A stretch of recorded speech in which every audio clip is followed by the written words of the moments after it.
Bonjour, je m'appelle Frédéric Navarro et je suis là pour vous parler de Codesk. J'ai l'habitude de parler de Codesk en posant une question aux personnes à qui j'explique ce que c'est.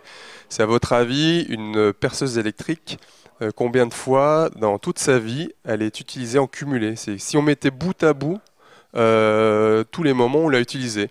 Et donc les personnes en général disent plusieurs heures, plusieurs jours, plusieurs semaines. En fait, une perceuse électrique, il y a eu des études, elle est utilisée que 12 minutes dans sa vie.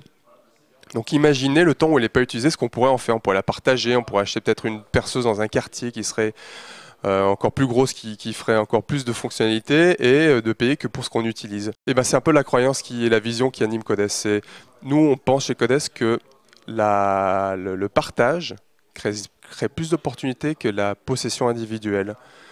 Comment réaliser cette vision? C'est en développant les principes de la consommation collaborative en entreprise.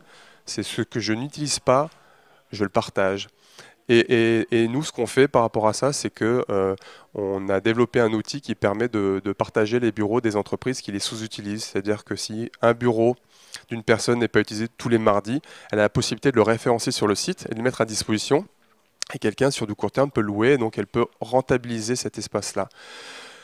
Alors ça c'est notre argument commercial, mais quelque part c'est pas forcément ce qui nous anime tous les jours. Ce qui nous intéresse en fait, c'est de créer de la rencontre avec des gens qui se connaissent pas pour permettre aux entreprises de se créer de nouvelles opportunités, de faire grossir leur écosystème, leur réseau de premier niveau et de travailler sur la sérendipité. C'est la rencontre qui a fait qu'on a eu une idée, on a peut-être démarré une nouvelle collaboration et c'est de provoquer cette chance-là sur laquelle on travaille. Bien sûr, on a eu des freins au développement parce qu'on nous pose la question, ce qui est la question actuelle.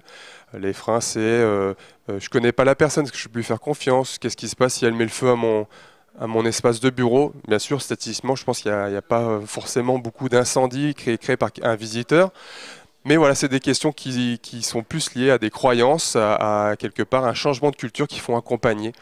Et donc mon associé qui se trouve lui en Belgique, lui travaille sur un projet qui permet de favoriser la confiance entre deux personnes qui ne se connaissent pas pour justement répondre de manière définitive à ces craintes-là liées au changement.